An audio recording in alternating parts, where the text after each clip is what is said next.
So the Pittsburgh Steelers wide receiver Chase Claypool has been often criticized for some of his social media antics. However, he's now being criticized for his on-field antics, and this happened in the Steelers' 36-28 loss to the Vikings on Thursday night. Pittsburgh Steelers wide receiver Chase Claypool drew the ire of fans when he celebrated a fourth down catch with his team driving to tie the game in the final minute of Thursday's matchup in Minnesota. Here's what My Sports Update tweeted. It said Chase Claypool made some big grabs tonight, but the situational awareness here is so bad.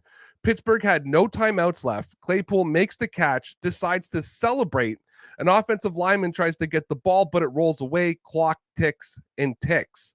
Now, while Claypool acknowledged that he let his team down against the Vikings, he also seemed to blame Turner for wasting time. Quote, definitely I've got to be better, Claypool said, according to Joe Rutter of the Pittsburgh Tribune Review. I got tackled near the hash, did my little first down point, went to hand the ball to the ref, Claypool added. He just got there. Even if I got right up and looked at him, he wasn't there. He ran down the field to come to get the ball. The ball got knocked out of my hand, and that's what cost us time. But I definitely have to do better.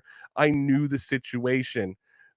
Listen, Ryan Clark on Get Up just went off on Claypool. He said, quote, Chase Claypool is mentally and emotionally underdeveloped as he is physically overdeveloped. He only cares about himself, and that self-centeredness is part of what's bringing this Steelers team and organization down. And that's been a lot of questions. Some Pittsburgh fans are trying to put the blame maybe on Mike Tomlin.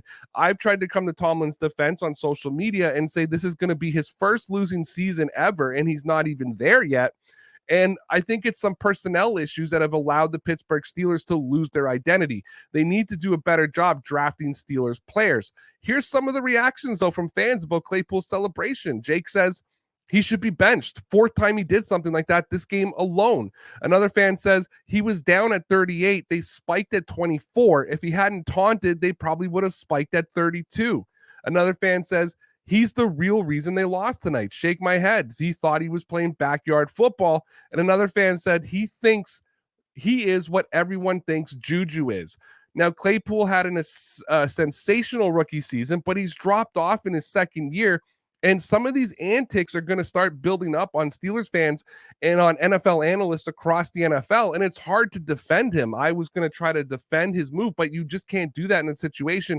And when you look at his PFF grade, okay, this year he's graded a 70. He's got a receiving grade of 70.2. I should say he's the 52nd best receiver out of 129 eligible PFF receivers. He's got a run grade of 59. Here's the disappointing part. In his rookie season in 2020, he was rated with a 75.5 PFF grade. He has dropped all the way down to a 70 for this season, which is not what you want to see as a rookie. You want to see in your second year it go up. You don't want to see it go down.